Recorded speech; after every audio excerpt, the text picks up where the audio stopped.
Storytime de cómo pasé a la Universidad Nacional de Colombia. Bueno, esta es una historia muy interesante porque realmente ni yo me creía que iba a pasar cuando pasé. Y he preparado este video porque sé que como yo, muchos de los médicos en general soñamos con hacer la residencia médica. Entonces voy a aprovechar este video para contarles cómo fue mi experiencia para pasar a la residencia médica en la Universidad Nacional. Actualmente soy residente de medicina interna en esta universidad y de verdad que esta era como mi universidad soñada. Entonces creo que les puede servir muchísimo mi experiencia y se la puedo contar. Yo me acuerdo que esto fue como a mediados de 2024. Como todos saben, en Colombia para pasar a la residencia, primero se hace un examen general de admisión donde todos los médicos que quieren la misma especialidad compiten y los mejores puntajes pasan a la siguiente etapa. Puntualmente a mi especialidad, que es la de medicina interna en la Universidad Nacional, es donde más se presenta gente en todo el país. Me acuerdo que en esa convocatoria fuimos como 412 aspirantes que presentamos el examen. Les voy a dejar un pantallazo donde pueden ver el número total de aspirantes que fueron en mi convocatoria. Más o menos siempre oscila como en 300 y 400 aspirantes para 8 cupos para la especialidad de medicina interna, que es a la que les estoy contando la historia. Me acuerdo que en esta parte del proceso es donde uno más lo traiciona la autoconfianza, porque cuando yo llegué, les voy a mostrar un video de cómo estaba la cosa en ese momento, pero cuando yo llegué eran como 2, 3 cuadras de puros médicos generales presentándose a la misma especialidad que yo, puros médicos generales con los que yo iba a competir, y de esos 412 personas, que realmente pues uno ve el número y le parece mucha gente, pero cuando uno ve la fila de 2 a 3 cuadras de personas, uno dice, como difícil. Entonces realmente es muy difícil mantener la confianza, la autoconfianza y creer que uno va a pasar este examen cuando uno llega y mira ese poco de gente. Pero pues realmente yo creo que lo que más me jugó a favor fue que yo lo hice muy tranquilo. Es decir, yo dije como, bueno, para ese momento yo ya tenía un cupo en otra universidad donde ya había pasado, que si quieren les cuento esa historia en otro video. Y yo dije, pues bueno, si es lo que Dios quiere, pues aquí va a ser. Y pues presenté mi examen, la verdad, lo más de tranquilo posible. Yo creo que esto fue algo que me ayudó muchísimo porque lo hice muy tranquilo. O sea, en verdad yo estaba cero nervioso. Obviamente tenía la ventaja que ya tenía el cupo en otro lado y esto tal vez me jugó a favor.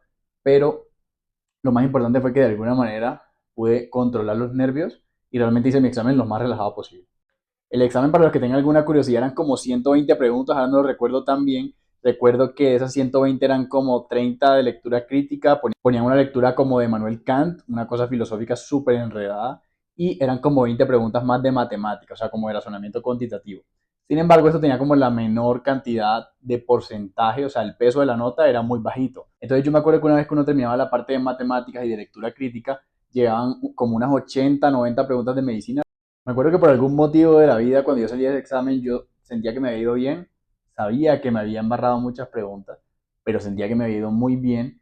Y si quieren saber como qué preguntan realmente en el examen de la Nacional, es supremamente variado. Es como que me preguntaron cosas desde primer semestre hasta décimo semestre, 11 semestre, o sea, todos los semestres, cosas de anatomía, de fisiología, o sea, de cosas de mucho de básicas, pero también mucho de clínicas, cosas de radiología, de psiquiatría, o sea, de materias que uno tal vez no siempre tiene muy fuertes, a no ser de que pues les guste esa especialidad, pero al menos eran mis debilidades y la verdad era un examen variadísimo, o sea, como que había una pregunta por cada materia que uno da en la carrera, entonces pues creo yo que es algo muy positivo porque realmente valora tus conocimientos que adquiriste durante todo el pregrado de medicina, pero pues es muy difícil de preparar, o sea, preparar ese examen realmente creo que se hace durante toda la carrera. Bueno, me acuerdo que los resultados salieron como al mes más o menos de haber hecho el examen.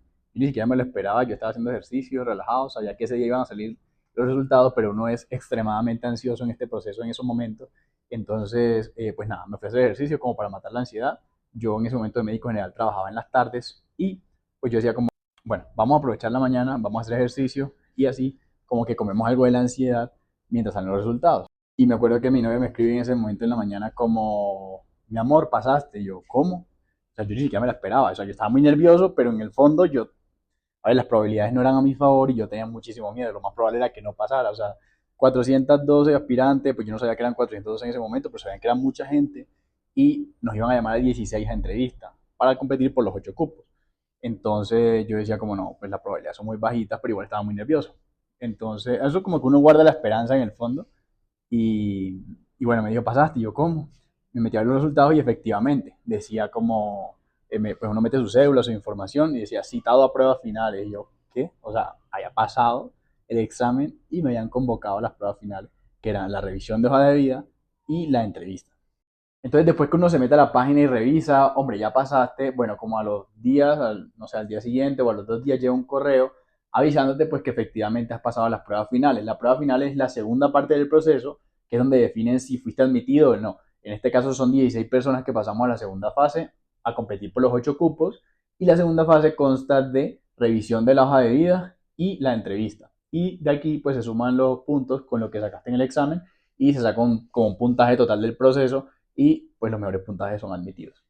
Me acuerdo que cuando llegó el correo, pues obviamente te lo mandan a ti, pero le mandan a uno pues todos los correos de las demás personas y los nombres. Entonces, pues obviamente uno empieza como a buscar a las personas y yo no. Yo veía puro egresado de la nacional, personas con mucha experiencia, personas que tenían de pronto hojas de vida más fuertes que la mía, o que más que fueran más fuertes que la mía, yo veía que ellos tenían cosas que yo no. Y ahí es donde uno es su principal enemigo y uno empieza a decir como no, ya no pasé, no, esta persona es mejor que yo, no, esta persona seguro que queda con el cupo. Y lo que les digo, o sea, el principal enemigo en este proceso es uno mismo.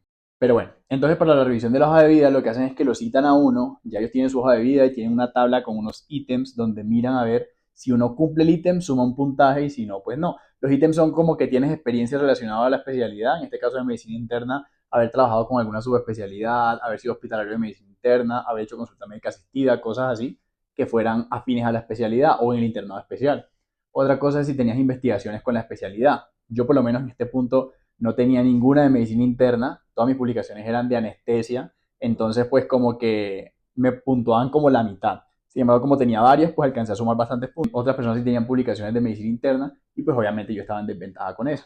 Otras cosas es si, por ejemplo, tienes otra especialidad relacionada al área de la salud o relacionada a la especialidad de medicina interna, diplomados. Me acuerdo yo que yo tenía un diplomado en epidemiología e investigación clínica, pero como mi diplomado era de 100 horas y el ítem decía 120 horas, no me dieron ni un punto. O sea, yo me sentí como, o sea, hice un diplomado 4 meses, pero como era de 100 horas, no les contó y no me sumó nada. O sea, yo ese diplomado no me sumó nada. Entonces como que yo me sentía un poquito en desventaja por eso.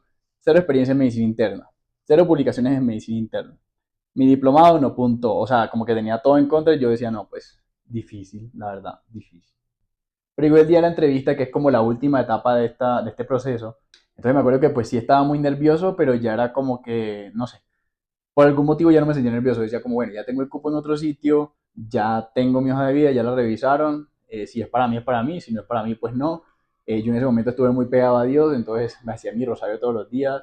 Estaba súper pendiente, como ofreciéndole a Dios muchas cosas para que me diera de verdad este cupo, que por cierto estoy pagando la deuda. Y pues sinceramente siento que fue una entrevista muy amigable donde realmente los entrevistadores solamente querían conocerme, querían saber quién era yo, qué había hecho. Obviamente hacen una que otra pregunta como para desestabilizarlo a uno. Por ejemplo, yo venía a una universidad privada, me preguntaban qué diferencia hay entre universidad privada y pública, por qué quería estar ahora en una universidad pública, cosas así, preguntas así, como para ver uno pues qué responde, qué punto tiene. Creo que al final me fue súper bien, de hecho fue mi puntaje más alto en todo el proceso de la entrevista. Y pues ya de aquí para adelante pues lo que quedaba era esperar los resultados. Nada, pues creo que obviamente ya estaban spoileados porque saben que soy residente de medicina interna, entonces pues fui admitido. Obviamente cuando llega esta noticia uno se siente como, wow, o sea, fui admitido a la universidad que siempre quise ser admitido, a la especialidad que quiero. O sea, en verdad fue una cosa maravillosa. Yo sé que cuando uno pasa la residencia definitivamente es un momento único en la vida del médico general. O sea, yo creo que eso nunca se va a olvidar en la vida. O sea, cuando uno le da la noticia, fuiste admitido, yo no, pues ya, o sea, ya uno se siente como ya lo logré, me siento realizado. Obviamente el camino es un poquito más complejo y viene un poquito más largo, pero bueno, esa fue como mi experiencia, eso fue cómo pasar a la residencia de la Universidad Nacional. Si tienen alguna pregunta, los leo en el comentario. Si quieren saber mi experiencia en otras universidades, cómo pasar en las otras universidades, pues también se las puedo contar. Y hasta la próxima. Chao, chao.